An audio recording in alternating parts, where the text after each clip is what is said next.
How would it feel to be abandoned by everyone and everything, including being abandoned by your society? And what if this was unconsciously or consciously your goal in life? Being so afraid of everyone that your only solution is to become a complete social isolate. Living in so much pain and torment that your only choice is to escape, leading to depravity, the likes of which you have never seen. This is the story of No Longer Human by Osamu Dazai. This is one of my favorite stories because of how dark and disturbing it is, but also how relatable it is in a lot of ways. I feel like we all kind of have that dark side to us, that part that wants to escape, that wants to get away. And it's important to just recognize it and accept it and move on because it's always going to be there. I read this book in university, especially trying time in my life, very isolating, and it made me feel better about myself because at least I wasn't the main character in this novel. This is the second best-selling book of all time in Japan, alongside Kokoro. Both of these novels came around the early 1900s.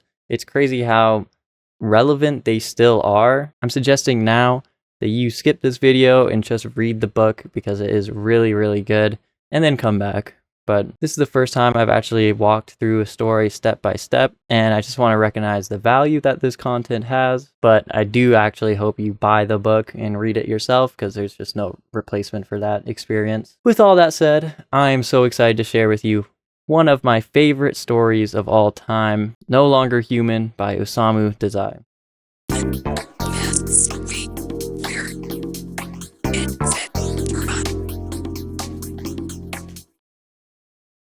In the 1940s, Japan stood amidst the ruins, not just of cities, but of an entire world view. The emperor's voice, once divine, now echoed mortality through the radio. Defeat had shattered the foundations of national identity, leaving a profound silence where absolute certainty once reigned. In the shadow of a mushroom cloud, in the austerity of occupation, a generation grappled with unprecedented loss. Loss of empire, loss of faith, loss of direction. Yet beneath the surface, a turbulent current of existential uncertainty surged. Artists and writers, particularly those known as the Barahi or decadent school, gave voice to this inner turmoil, exploring themes of alienation, despair, and the struggle to find authenticity in a world stripped bare of its illusions. It was an era where the quest for personal meaning clashed violently with societal expectations, forcing many to confront the terrifying possibility of being utterly adrift, disconnected from the very fabric of humanity they were expected to rejoin. This cultural context sets the stage for Osamu Dazai, who wrote No Longer Human. The movement during this time was using a mixture of autobiography and narrative to tell one's own personal story, but also giving the artist the choice of interweaving whatever themes they wanted to. This movement in Japan was called the I novel. As you'll see throughout this story, it's a very sad thing that this is something that likely happened or is very reflective of Osamu's life, which was lost by drowning in a canal alongside his lover, Tomi Yamazaki, in a double suicide. Their bodies were discovered 6 days later, coinciding with what would have been Dazai's 39th birthday. So as you listen to me recount this story, remember that Yozo is likely a self-insert for Osamu. And with all that in mind, let's begin the depressive, dark, and disturbing story of No Longer Human by Osamu Dazai. Our journey begins with not the man himself, but with 3 photographs, described by someone who knew of him. The first photo shows a boy, around 10 years old, surrounded by women, likely sisters and cousins, beside a garden pond. He's wearing checked trousers, his head tilted, offering what observers calls an ugly smirk. While some might call him adorable, a closer look reveals something unsettling. His fists are tightly clenched. It's not a real smile, but a grinning monkey face, freakish and nauseating, an unaccountable expression. The second photograph is startlingly different. It shows him as a handsome student, maybe high school or college, in uniform, sitting in a wicker chair with legs crossed. He offers an adroit little smile, yet it feels utterly artificial, lacking the substance or weight of life. Like a feather, a blank sheet of paper smiling. There's something bafflingly unpleasant about his good looks. The final photograph is the most disturbing. His age is unclear, maybe some gray in his hair. He sits in a dirty, crumbling room, hands before him, possibly near a heater. He isn't smiling. His face is utterly devoid of any expression, leaving no memory, no individuality. It's chilling, like seeing someone dying. You can study the average features, forehead, eyes, nose, chin, but the face is forgettable, impossible to recall even after looking away and back again. It evokes a shuddering distaste, like a human body with a horse's head, an inscrutable face. These photos set the stage for the notebooks themselves, penned by the man they depict, Yozo Oba. Yozo begins with a stark admission. Mine has been a life of much shame. He confesses he doesn't even know what it means to live like a human being. Born in a northwestern village, his childhood perceptions were skewed. He saw his first train station bridge not as functional, but as an exotic playground decoration, losing interest when he learned its utilitarian purpose. Similarly, he thought subways were just a novel pastime, not a necessity. Confined often by illness, bedsheets and pillowcases seemed to like dull decorations until he realized their practical use around age 20, which depressed him. He claims he's never known hunger, not due to wealth, but because the sensation itself is alien to him. He'd eat when prompted, stuffing food down to please others, but without understanding the feeling of hunger. He ate unusual things, or ate dutifully at others' houses, but dreaded mealtimes at home. His large family ate in gloomy silence, a ritual that chilled him. He wondered if eating 3 solemn meals daily was some kind of prayer. The maxim, eat or die, sounded merely like an unpleasant threat, a baffling superstition. He still doesn't understand what drives human beings. His concept of happiness felt completely different from others, driving him to near lunacy with sleepless nights and groaning. Though often told he was lucky, he always felt he was suffering in hell, burdened by misfortunes others couldn't comprehend. He struggles to understand his neighbors' woes, wondering if their ability to survive grief without despair means their suffering isn't genuine, or if they are simply egoists convinced of their normality. He can't grasp what they think about money, surely not just that. The more he thinks, the less he understands, feeling only apprehension and terror at being utterly different. This profound alienation and inability to converse normally led him to invent clowning. It was his last quest for love directed at human beings. Despite his mortal dread, he couldn't renounce society. He maintained a constant, precarious surface smile, achieved only through excruciating internal effort. As a child, unaware of others' thoughts or sufferings, only his own fears, he became an accomplished clown who never spoke truthfully. When he took family photos, he always had this peculiar, contorted smile, while others are serious. He never talked back. Reprimands struck him like thunderbolts, convincing him he was disqualified from living among humans for failing to meet their standard of truth. He accepted criticism silently, inwardly terrified. He perceived human anger as revealing a horrifying true nature, worse than any wild animal, making him despair about the prerequisites for human survival. Shaking with fright, hiding his melancholy, he perfected the role of a farcical eccentric. His goal, make them laugh, remain outside of their lives, be nothing offensive, like the wind, the sky. His clowning extended even to the servants, whom he feared for their incomprehensibility. He once made everybody laugh by wearing a red woolen sweater under his summer kimono, actually his sister leggings pulled over his arms. His father, a politician often in Tokyo, once asked the children what presents they wanted. Yozo, unable to choose or refuse, stammered. When his father suggested a lion mask and Yozo failed to respond suitably, his father became displeased. Terrified of his father's potential revenge, Yozo secretly wrote a lion mask in his father's notebook that night, despite actually preferring a book. This act successfully restoring his father's goodwill, who found the mischief amusing. Another time, he danced wildly for the servants, while one banged on the piano, a photograph revealing his exposed private parts, causing much merriment. He read voraciously, using jokes and stories from children's magazines to entertain his family. At school, he gained a reputation for brains, despite being sickly and rarely studying, always coming first in exams. He drew cartoons during class and wrote funny stories for composition, knowing even the admonishing teacher secretly enjoyed them. He deliberately made himself appear mischievous to avoid being respected, which he feared would lead to exposure and shame worse than death. His report card reflected this, all A's except for a C or D in deportment, which is a person's behavior or manners. However, his true nature was opposite to this impish role. He reveals he was abused as a child by maids and menservants, calling it the ugliest, vile, cruelest crime. He endured it, feeling it offered another glimpse into human nature. Smiling in his weakness, unable to confide in his parents or appeal to anyone, believing the world's accepted excuses would silence him. He kept the truth hidden and continued clowning. He reflects on his pervasive mutual distrust among humans, noting his own lack of faith isn't necessarily religious. He recalls witnessing his father's political allies, applauding a speech enthusiastically, only to criticize it scathingly on the way home, then praising it again to his father's face. Servants did the same. Yozo's life filled with such insecurity, people deceiving each other without apparent harm, a secret he cannot grasp. This inability to understand, trust, or distrust, rigorously sealed off by those around him, is why he never spoke of the servant's crime. He notes that women seemed instinctively aware of his loneliness, which later led to him being taken advantage of.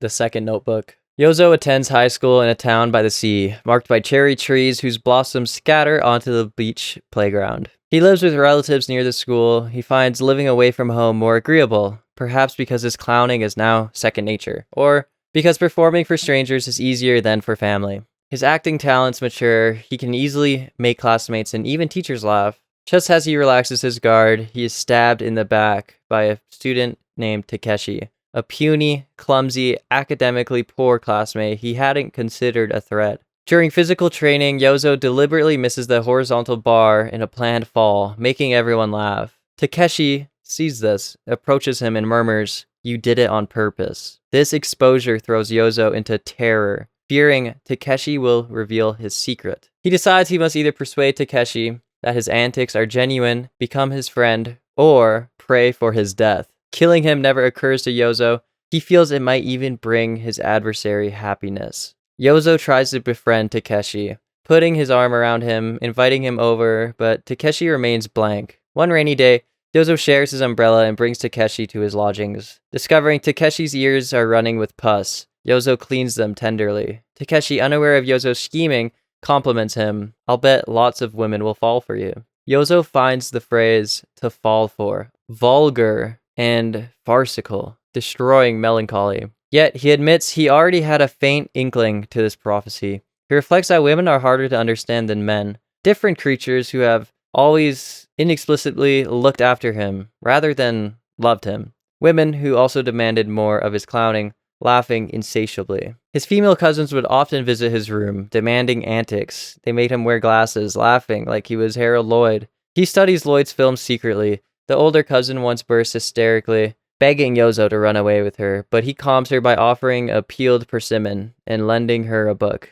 He notes that giving women sweets often restore their spirits after hysterics. The younger cousin, Sechen, brings friends whom Yozo entertains, only for Sechen to badmouth them later. Despite Takeshi's compliment, Yozo insists he was just the Harold Lloyd of Northeast Japan at this point. Takeshi makes another crucial impact. He shows Yozo a picture he calls a ghost, which Yozo recognizes as a Van Gogh self-portrait. Yozo shows Takeshi Magellan nudes, asking if they too are ghosts. Takeshi admires them, calling one a horse out of hell, and wishes he could paint ghosts like that. Here, Yozo has a revelation. Painters who dread humans sometimes yearn to see monsters and depict them honestly, not with clowning. Van Gogh and Magellan dared to paint devils. Yozo feels these painters will be his future friends. He whispers to Takeshi his decision to also paint ghosts. Though he enjoyed drawing, his conventional paintings lacked promise. Takeshi's insight shows him the mistake of trying to paint prettily. Masters find beauty in the ugly, relying on subjective perceptions, not others' misconceptions. Yozo begins painting self-portraits in secret, depicting his hidden, heart-rending true self. He shows them only to Takeshi, who predicts that he'll be a great painter. Yozo fears others might see through his clowning or dismiss the harrowing reality as just another joke. With Takeshi's two prophecies being fallen for and becoming a painter imprinted on him, Yozo goes to Tokyo for college, though he wanted art school. His father intends for him to be a civil servant. Yozo obeys dumbly, finding dormitory life appealing. He feigns illness to move into his father's Tokyo house. He cuts classes, reading and painting, sometimes attending an art class in Hongo instead. He feels detached from college life, unable to grasp school spirit. At the art class, he meets Masao Horiki, an older student born in Tokyo. Horiki borrows 5 yen and immediately insists on treating Yozo to drinks, initiating their friendship. Horiki, swarthy but neat, calls Yozo handsome and jokes about being the second handsomest. Yozo feels a strange liberation with beer. It's all downhill from here. He finds Horiki a fool whose paintings are rubbish, but potentially a good companion. A genuine city good-for-nothing, removed from society like himself, but unconsciously farcical. Yozo initially sees Horiki as a guide to Tokyo, a city that intimidates him profoundly. He fears conductors, ushers, waiters, and especially paying bills. Horiki, an expert bargainer and pleasure seeker, handles everything, teaching Yozo practical tricks for cheap luxury and nourishment. Horiki's constant chatter saves Yozo from dreaded silences and the need to clown. Yozo learns that drink, tobacco, and prostitutes offer escape from his dread of humans. He feels absolute security with prostitutes, seeing them as imbeciles or lunatics, kindred spirits showing natural, non-oppressive friendliness. Some nights he sees them with a halo of merry. However, this apprenticeship inadvertently gives him an offensive lady killer aura, which Horiki points out. Yozo recalls letters from bar girls, the general daughter near his house, the waitress, the tobacco shop girl, the woman at the kabuki theater, undeveloped fragments confirming this unwelcomed atmosphere. This realization brings bitterness and makes him lose interest in prostitutes.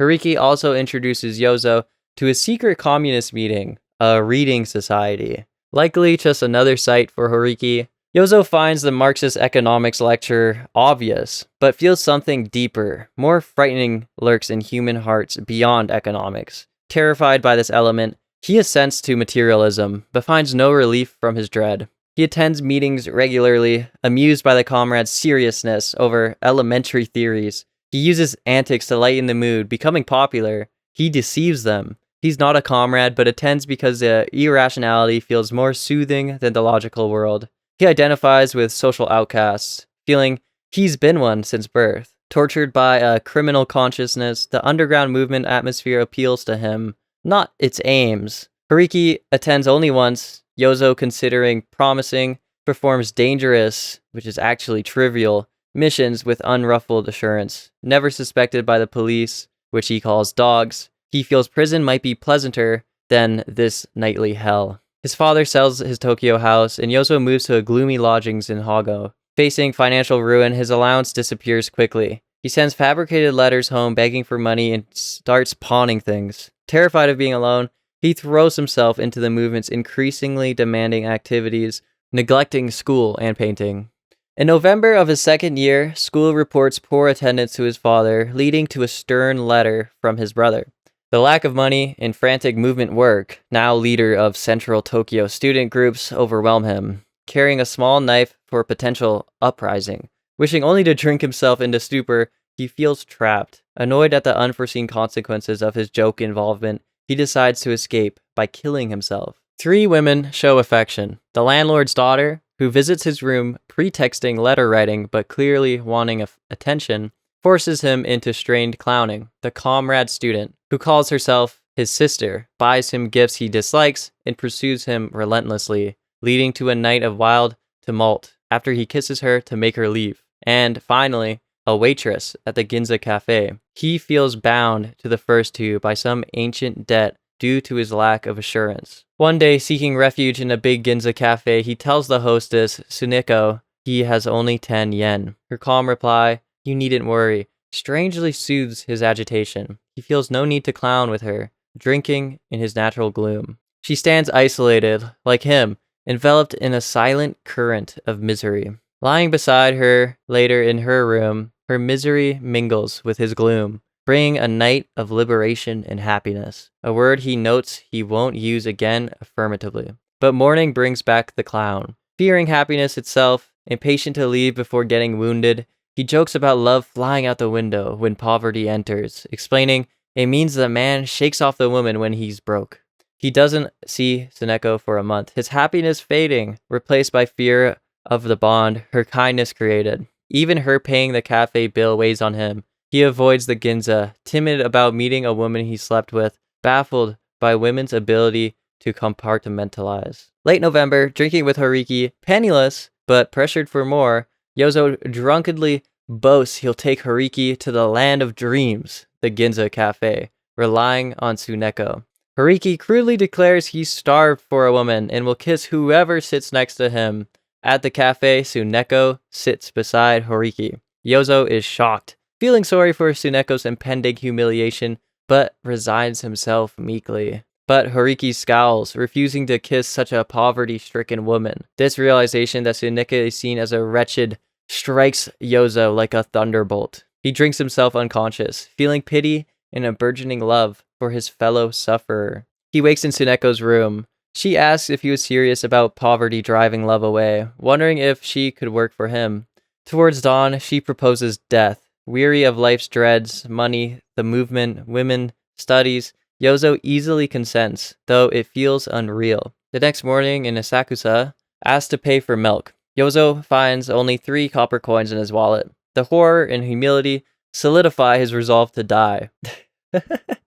That night in Kamakura, Tsuneko leaves his borrowed sash on a rock. Yozo leaves his coat. They enter the water. She dies, and he is saved. The incident gains press attention due to his student status and his father's name. Confined in a hospital after, a relative informs him his family is enraged, possibly disowning him. Yozo, unconcerned, weeps for Tsuneko, the only one he truly loved. The landlord's daughter sends a letter with 50 stanzas begging him to live. Nurses flirt. His lung ailment is discovered, fortunately leading to better treatment when he's taken to the police station as an accomplice for suicide. An old night duty policeman tries to extract a pornographic confession under guise of investigation.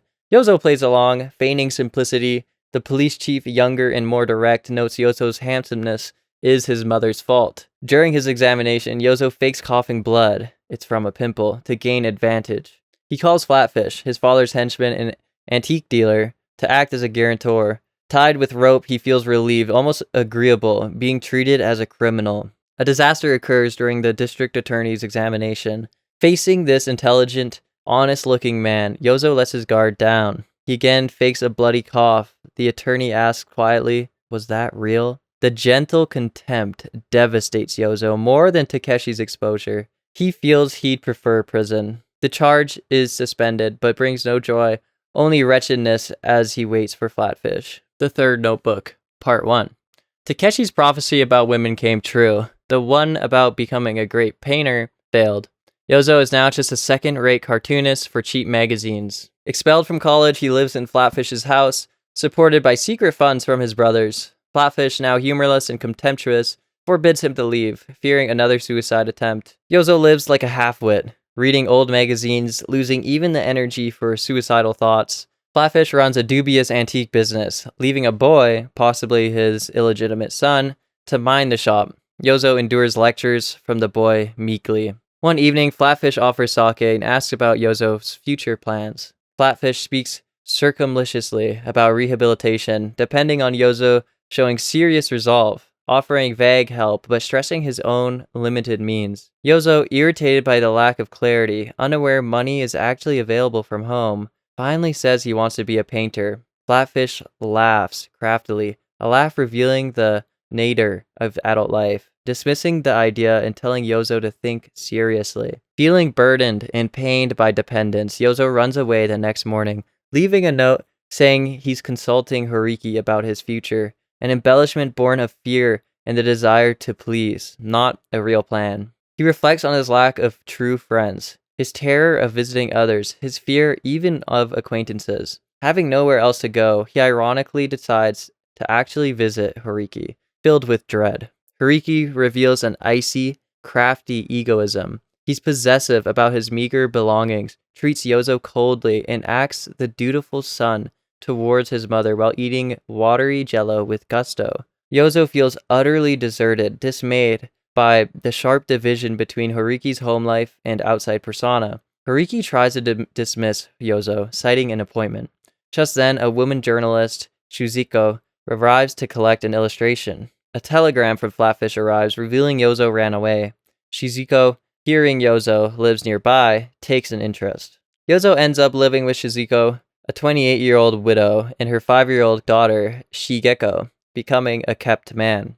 He looks after the apartment while Shizuko works. He feels dazed, haunted by the image of a kite caught on wires outside. He tells Shizuko he needs money, joking bitterly about love flying out the window and claiming he's a better cartoonist than Horiki. He misses his lost ghost pictures, his only truly good art. Shizuko takes his cartooning claim seriously, arranging work for him at her children's magazine. She flatters him, saying women instinctively want to help him due to his timid, funny, yet lonely nature. Yozo sinks deeper into depression, wanting escape but becoming more dependent as Shizuko handles a fallout from his running away, and arranges for his family ties to be formally broken. His cartoons bring money, used for drink, but his gloom intensifies. Drawing the comic strip, The Adventures of Kinta and Ota, he thinks of home and weeps. Little Shigeko, calling him Daddy, provides slight relief. One day, she asks if God grants prayers, saying she'd ask for her real daddy back. This shocks Yozo. He sees Shigeko too as a threatening, incomprehensible stranger, another source of fear. Hariko starts visiting again, acting the benefactor and lecturing Yozo about women and society. Yozo reflects that society is just individuals, and realization allowing him slightly more freedom to act on his own inclinations. He becomes self-willed, less timid with Shizuko, stingier with Horiki, less nice to Shigeko. He draws depressing cartoons to fund his drinking, rushing out each evening when Shizuko returns. He returns drunk, makes cynical remarks, sings, and falls asleep against Shizuko's breast. He reads verses by Guy Charles Crows, recognizing himself as a toad, sluggishly moving, avoiding great joys and sorrows. His drinking increases. He pawns Shizuko's clothes and stays out nights. Returning after 2 nights away, he overhears Shizuko telling Shigeko he drinks because he's too good. He sees them happily playing with a new rabbit. Feeling he's an intruder, destroying their humble happiness, he prays for happiness himself, then leaves softly, never to return. The Third Notebook, Part 2. Yozo moves in with the madame of the Yobashi bar. He realizes society is just a struggle between individuals, a then and there contest, where immediate triumph is key. Telling the madame he's left Shizuko is enough. Society doesn't harm him. He relaxes his vigilance, feeling the world isn't so dreadful. He recognizes his previous fears, germs, statistics, were like ghosts of science, losing power when ignored. Still, he needs liquor to face people. Craving savage joy, but finding only chatter and drinks, he spends nearly a year at the bar, drawing increasingly pornographic cartoons, sometimes copying them, under a pseudonym, often using Rubaiyat verses. Yoshiko, a pale 17-year-old girl with crooked teeth from the tobacco shop opposite, pleads with him to stop drinking. He reflects his Rubaiyat quotes and jokes. He recognizes her unmistakably virginity. One winter night, drunk, he falls into a manhole. Yoshiko rescues him and bandages him. Moved, he considers quitting drink. He promises to stop if she marries him, joking, and they hook fingers. The next day, drunk again, he tries to confess, but Yoshiko, radiating trust, refuses to believe he broke his promise, thinking he's acting. Struck by her wholly uncorrupted virginity, he impulsively decides to marry her, wanting that savage joy despite potential suffering. He notes the ensuing suffering was staggering, horrendous. The world remained a place of bottomless horror, not settled by simple decisions. The Yobashi madam helps him marry and rents an apartment near the Sumida River. Yozo stops drinking, draws cartoons, enjoys simple outings, and finds pleasure in Yoshiko's complete trust. He faintly hopes he might become human. But Horiki returns, bringing messages from Sujiko, reopening wounds of shame and sin. Terrified, Yozo suggests a drink, renewing their degrading friendship. They revisit old haunts, including Shizuko's. One hot summer night, Horiki arrives needing money to redeem a pawned suit. Yozo sends Yoshiko to pawn her clothes. With the leftover money, they drink gin on the roof. They play Yozo's games, tragic comic nouns, steamship equals tragic, bus equals comic, medicine equals comic, death equals comic, life equals comic, cartoonist equals tragic. And antonyms, flowers versus wind, women versus entrails, shame versus shameless. The games turn sour. Horiki cruelly reminds Yozo he's been tied up like a criminal, revealing he sees Yozo as a living corpse, an idiot ghost to be used. Yozo, considering himself evil, can't contradict him. He asks for the antonym of crime. Horiki suggests the law, then God, then virtue. Yozo distinguishes crime from vice. Human moral constructs, thinking as Dostoevsky, he wonders if crime and punishment are antonyms. Drunk and hungry, Horiki goes downstairs for beans. Yoshiko is cooking, joking about committing a crime with her. Horiki quickly returns, voiced changed, telling Yozo to look. From the stairs through a small window into their lit room, Yozo sees 2 animals. His eyes swim. He thinks this is just another aspect. Human beings. He stands petrified, not helping Yoshiko. Horiki clears his throat. Yozo flees to the roof, collapsing under the summer night sky.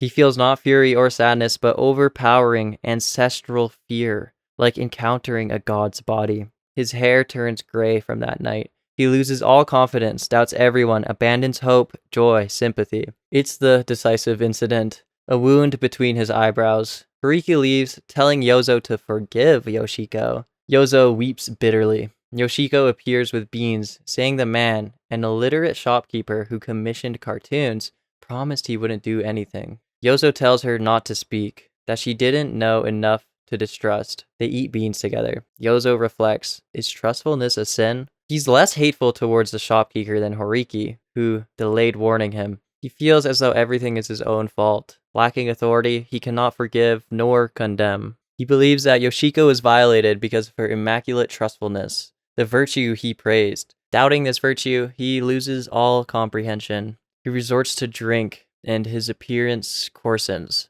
Teeth fall out. He draws/copies pornography for gin money. Yoshiko, now anxious and fearful, loses her trustfulness. Doubt plagues Yozo. Did she yield only once? He drinks, clowns, questions indirectly, inflicts hellish caresses, then sleeps dead. Late one night, drunk, looking for sugar, he finds a hidden box of dial sleeping pills he must have stored long ago.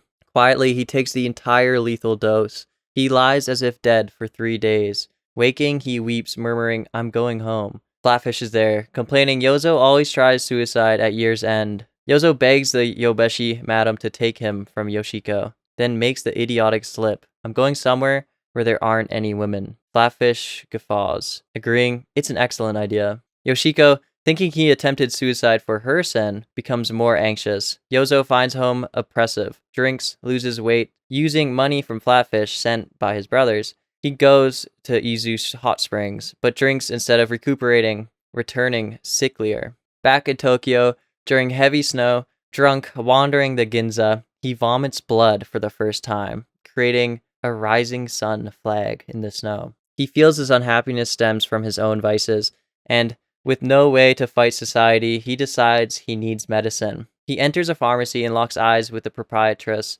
a crippled woman on crutches. He senses her unhappiness, her longing. Tears well in both their eyes. He leaves without speaking. Returning the next night, he confesses his condition. She advises giving up drink, shares her own sorrows. Dead husband, sick son, palsy-ridden father-in-law, her own paralysis. She gives him various medicines, including fatefully morphine, suggesting it, when craving for drink, is unbearable. Believing her, overjoyed to escape alcohol, he injects it without hesitation. Insecurity vanishes. He becomes optimistic, fluent, energetic, drawing cartoons, even laughing. Dosage increases rapidly. Soon he can't work without it. Her warning about addiction, paradoxically, solidifies his feeling of becoming an addict, increasing his craving. He begs, kisses, manipulates her more, claiming it's vital for his work and future as a painter. She yields, giving him partial doses. He lies to Yoshiko about the injections. He forces kisses on the pharmacist late at night to get more drugs. Realizing morphine is fouler than gin, now an out-and-out addict, he descends further into shamelessness, copying pornography, having an ugly affair with the pharmacist. Convinced recovery is impossible, wanting death more than ever, seeing life itself as sin, he paces in frenzy. On a last hope, he writes a full confession to his father, betting on God. No answer comes. Anxiety increases his drug use. He plans suicide by overdose. But Flatfish and Horiki arrive that afternoon. Horiki offer an unprecedented gentle smile, asking about the coughed blood. Overwhelmed by this kindness, Yozo weeps, shattered, resistance gone. He's bundled into a car, told quietly by Flatfish he's going to a hospital. They arrive at dusk at a large hospital in the woods, which Yozo assumes is a sanatorium. After examination, as the others leave, Yoshiko offers the remaining morphine and needle. In a rare act of refusal, Yozo says, I won't need it anymore, perhaps ceasing to be an addict at that moment. The doctor locks him in a ward. It's a mental hospital. His delirious wish for a place without women is fulfilled. Only male lunatics and male nurses. He insists he's not mad, but realizes he's now branded lunatic, reject, writing profoundly, disqualified as a human being. I had now ceased utterly to be a human being.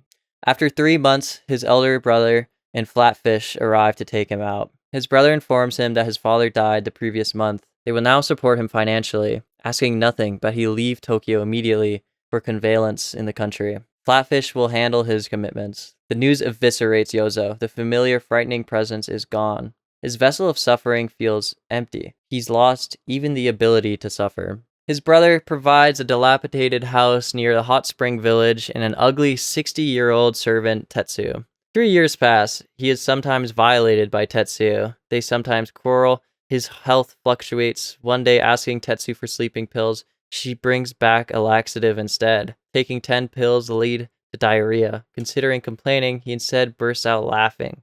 Reject must be a comic noun. He concludes, now I have neither happiness nor unhappiness. Everything passes.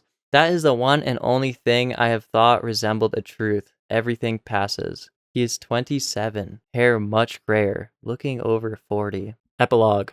The epilogue is narrated by someone else who's never met Yozo but knew the Yobeshi bar madam slightly. Visiting Fushinashi years later, around 1945-ish, post-war, the narrator happens upon the madam running a coffee shop. She remembers him. They chat. She asks if she knew Yozo. He says no. She gives him 3 notebooks and 3 photographs, suggesting they might be a novel material. Fascinated by the photos, he accepts them.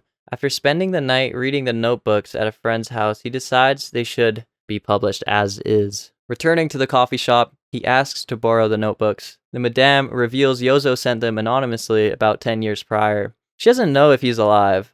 She didn't cry reading them, just felt that when humans get like that, they're no good for anything. The narrator suggests Yozo likely sent them as thanks, and that if the notebooks are true, even he might have wanted Yozo institutionalized. The madame offers a final poignant perspective, saying, it's his father's fault. The Yozo we knew was so easygoing and amusing, and if he only hadn't drunk, no. Even though he did drink, he was a good boy, an angel.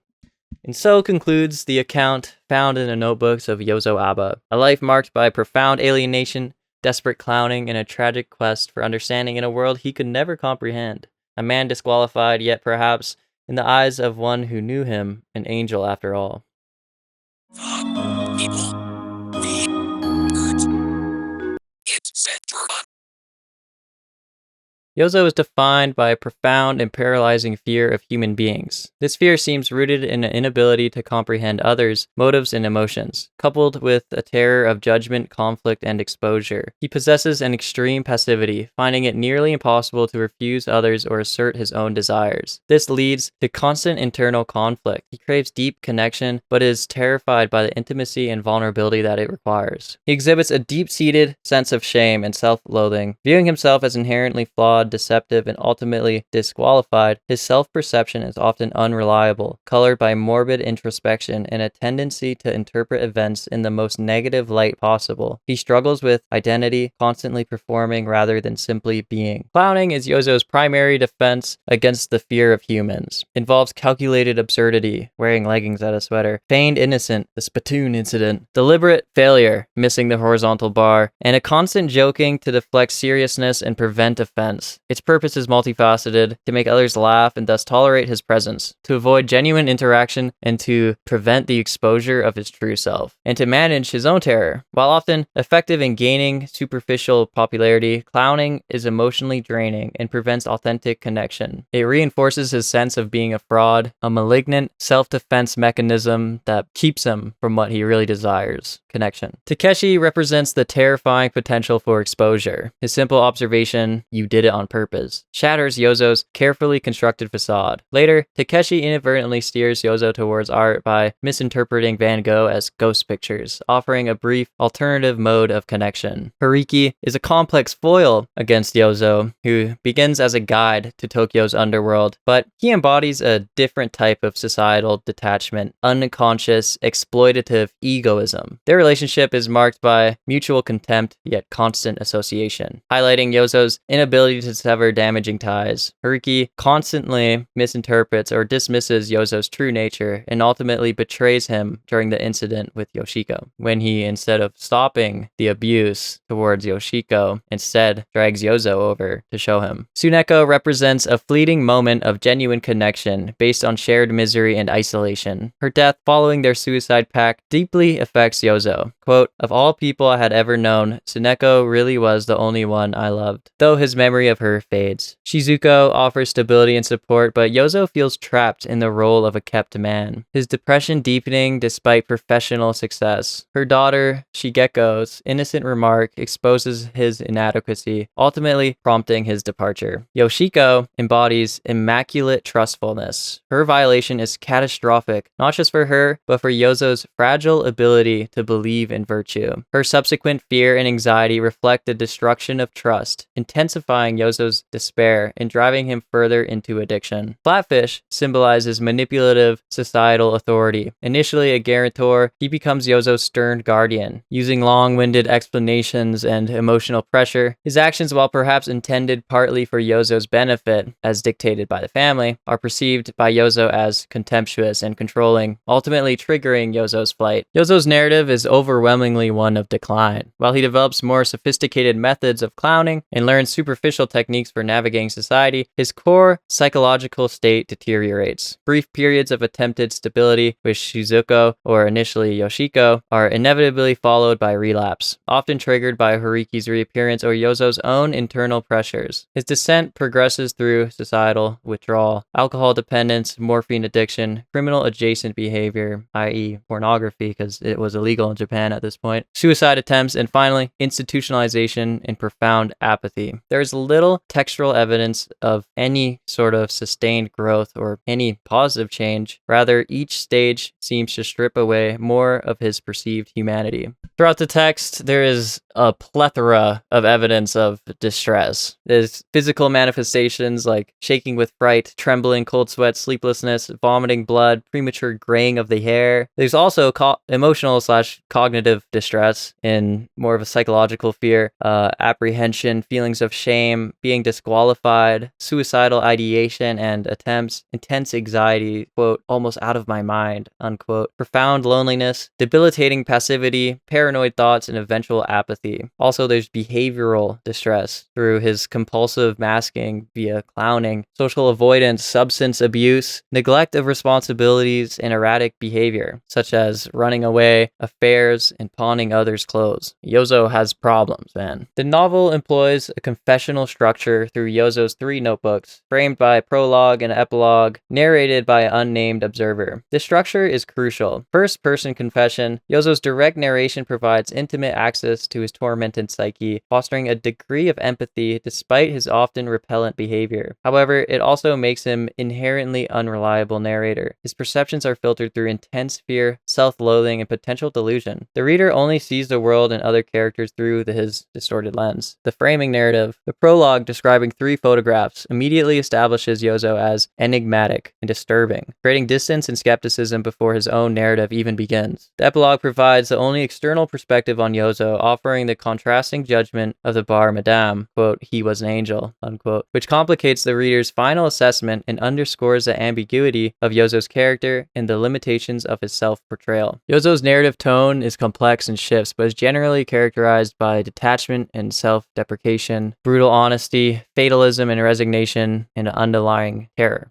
He often describes horrific events or deep suffering with a chilling calmness or morbid humor. Quote, mine has been a life of much shame, describing his performance for the policeman. He confesses to shameful acts and thoughts, seemingly holding little back, yet this honesty might itself be a form of performance or skewed by his self-perception. Especially towards the end, a sense of inevitability pervades the narrative. Quote, everything passes, unquote. Despite attempts at detachment, his pervasive fear pulses beneath the surface of the text. This fluctuating tone contributes to the novel's unsettling effect, leaving the reader unsure whether to pity, condemn, or simply observe Yozo's disintegration. There are many symbols and motifs in this novel. The most prominent one is masking and clowning, which represents the concealment, performance, and the gap between inner reality and outer appearance. The lion mask incidents highlights the desperate nature of this performance. Self-portraits and ghost paintings symbolize Yozo's true hidden self, the monstrous reality beneath the facade, his inability inability to show them or recreate their power signifies his failure at authentic self-expression near the end of the novel. Photographs in the prologue represent fragmented, unsettling glimpses of Yozo, highlighting the impossibility of capturing or understanding his essence. Trains, bridges, and subways, initially viewed with naive wonder, their later association with practical, dull reality mirrors Yozo's disillusionment with the mundane world. Crime and sin are reoccurring concepts Yozo applies to himself, reflecting his overwhelming guilt and sense of transgression against incomprehensible human/divine laws. His inability to define the antonym of crime underscores his moral confusion. Water and sea are associated with escape, oblivion, and death, Seneko suicide, and potential location for his own. There are multiple lenses by which you can view this novel through. One of the most interesting ones is the psychological side, where we see there's trauma and repression within Yozo's past, where he vaguely describes childhood corruption by servants, which likely represents a significant trauma, speculated as sexual, with the scene of the servants hitting the piano and naked photos falling out, not being able to talk about his trauma, and this obvious defense mechanism of clowning suggests that there's some repression there. Fear of the father authority. Yozo exhibits intense fear and difference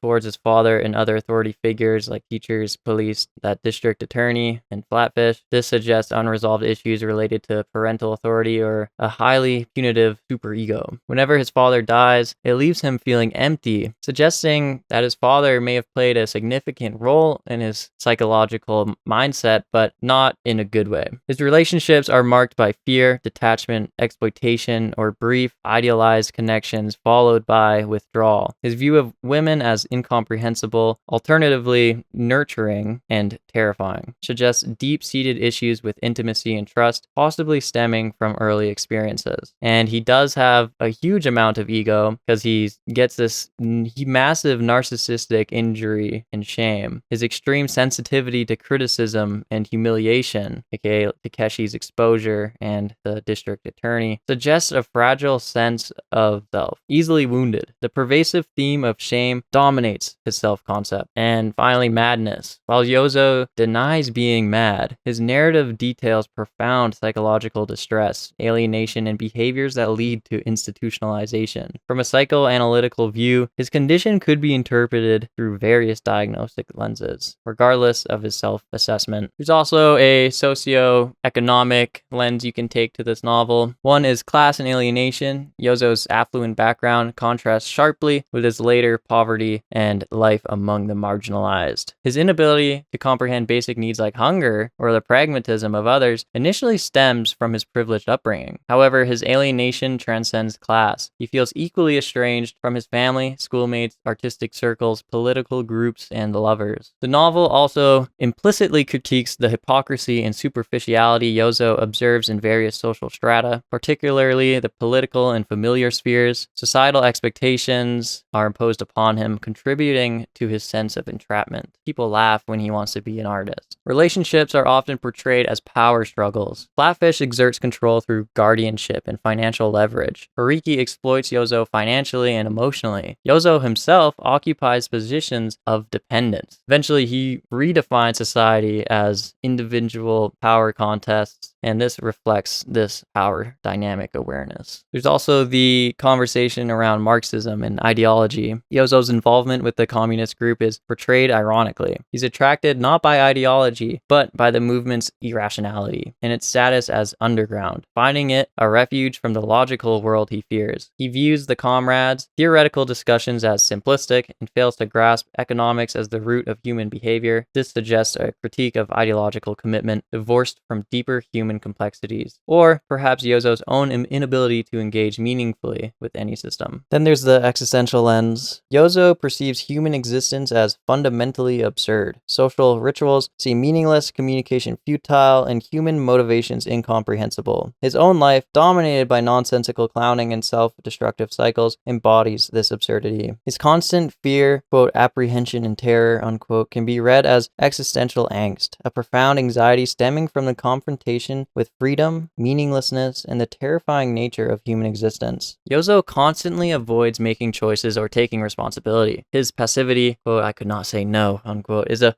flight from the burden of freedom. He allows himself to be directed by others, his father, Hiroki, Flatfish, and women, and external circumstances, ultimately leading to this feeling of being a reject. Clowning is the epitome of bad faith, living a role defined by others' expectations rather than embracing his true self. His artistic attempts represent a struggle towards authenticity, but fear and circumstance largely prevent him from achieving it. His brief moments of perceived happiness with Tsuneko are quickly abandoned out of fear, quote, "the weak fear happiness itself," unquote. Suicide is a recurring escape route from the suffering of existence. His final state of apathy, neither happiness nor unhappiness, approaches a kind of living death, an acceptance of nothingness as the ultimate reality, quote, "everything passes." There are significant ambiguities within this story, primarily the reliability of narration. How much of Yozo's perception is accurate, and what is distorted by his absolute madness. The way that he talks about himself may be just a symptom of his condition rather than the objective truth, as we see by the Madame at the end, where she says that he was an angel. Then there's the question of nature versus nurture, which has been topic for many, many decades. There's no answer to this. Is Yozo inherently disqualified, born fundamentally different, or is his condition the result of his experiences? Agency versus determinism. Does Yozo possess genuine agency, or is he merely a passive victim of his own psychology and external forces? While he makes choices that lead to his downfall, like drinking, associating with Horiki, marrying Yoshiko, taking morphine, his narration emphasizes his lack of will and overwhelming fear, suggesting a deterministic trajectory he feels powerless to alter. This tension makes assigning responsibility complex.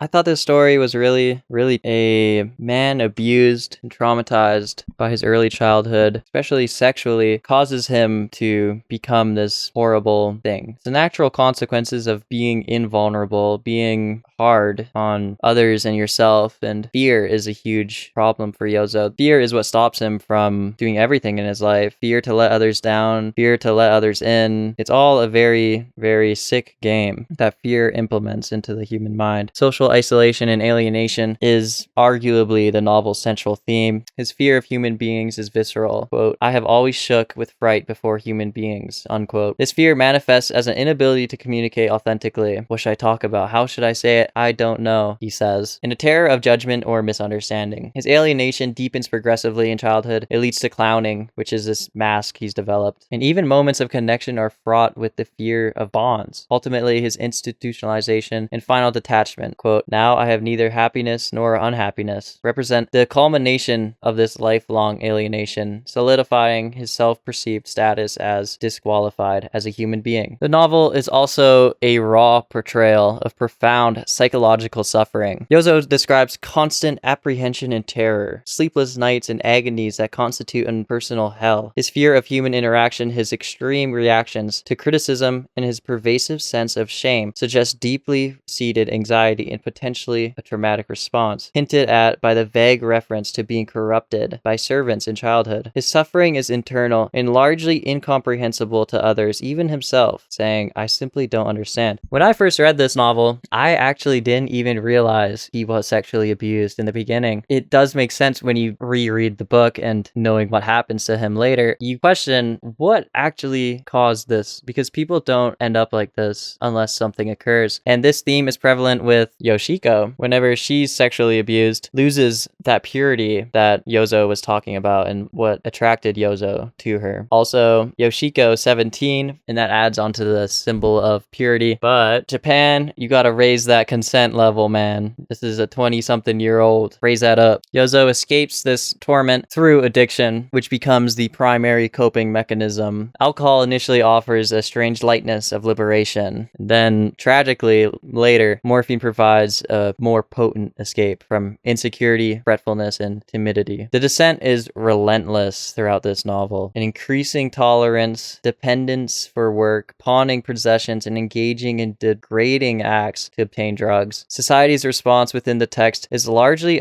uncomprehending or judgmental. Flatfish dismisses his aspirations. Hariki views him with contempt, and even those who show kindness, like the pharmacist, inadvertently enable his addiction. His eventual confinement in a mental hospital is presented as a final societal branding, regardless of his actual mental state, where he says, "I was definitely not mad." Yozo's life is defined by a tension between hiding his true self and yearning for expression. Clowning is his primary mode of concealment, a desperate strategy developed in childhood to deflect scrutiny and avoid offense. It involves feigning optimism, telling absurd stories, performing antics, and deliberately cultivating a reputation as a mischievous imp. This performance, while often successful in inciting laughter, is exhausting and ultimately isolating, preventing genuine connection. His true self remains hidden, plagued by melancholy and agitation. Art offers a potential avenue for authentic expression, and he finds solace in the ghost pictures of painters like Van Gogh, who dare to depict inner monsters. His own secret self-portraits are heart-rending, revealing the harrowing reality behind the clowning. However, fear prevents him from showing these works widely. Instead, his professional artistic output becomes another form of concealment, popular but shallow cartoons, and eventually pornographic drawings. Divorced from his deeper inner artistic or emotional truth, the concealment ultimately triumphs over authentic expression. Despite his overwhelming fear of humans, Yozo demonstrates a persistent, albeit warped, desire for connection. His clowning itself is described as a last quest for love. Moments of perceived connections often occur with the marginalized individuals or those sharing similar suffering. He finds absolute scrutiny and feels a natural friendliness with prostitutes who seem as kindred spirits, imbeciles or lunatics like himself. His brief night of liberation and happiness with Tsuneko stems from a shared silent current of misery. He feels a bond with the crippled pharmacist based on mutual unhappiness. These connections, however, are fleeting and often tinged with his fear or lead to further pain. His relationship with Yoshiko, based initially on her immaculate trustfulness, offers a glimpse of potential stability and even love, but this connection is shattered by her violation and the destruction of that trust. The epilogue offers a contrasting perspective. The bar madame, despite acknowledging his flaws and the trouble he caused, remembers him as easygoing and amusing, a good boy, an angel. This final testimony suggests a capacity for gentleness and connection perceived by others that Yozo himself could not recognize or sustain. Thus, we have an unreliable narrator. Yozo's narrative resonates with existential themes. He grapples with the apparent meaninglessness of human existence and behavior, questioning why people eat, work, or maintain societal facades. His life often seems absurd, marked by clowning, nonsensical interactions, and descents into addiction that feel both self-inflicted and inescapable. He exhibits profound passivity, rarely asserting his will or refusing others. Quote, "I am the sort of person who can forget even the name of the woman with whom he attempted suicide. My unhappiness was the unhappiness of a person who could not say no." Unquote. This avoidance of choice and responsibility contributes to his feeling of being adrift. Suicide becomes a recurring motif, initially contemplated out of despair, attempted with Tsuneko, and later attempted alone. His final state of having neither happiness nor unhappiness, and his mantra, "everything passes," suggests a weary resignation to existence, devoid of inherent meaning or purpose. His terror of the world is a form of existential dread, a confrontation with the overwhelming, incomprehensible nature of human society. Through Yozo's observations and experiences, the novel implicitly critiques societal norms and human behavior. He perceives widespread hypocrisy, deceit, and insincerity, from the political allies to the servants. He finds human interactions baffling and often driven by incomprehensible motivations. Society, initially an abstract terror, is eventually redefined by Yozo as nothing more than the sum of individual interactions and power struggles. Quote, "What is society but an individual? It is then in their struggle, in which the immediate triumph is everything." This perspective highlights the competitive, often ruthless nature of human relationships as depicted in his encounters with Flatfish's opportunism and Hariki's exploitative friendship. The pressure to conform, the superficiality of interactions, and the lack of genuine understanding between individuals are reoccurring points of critique embedded within Yozo's alienated perspective. The novel questions the very definition of human, suggesting its qualifications are arbitrary and easily stripped away.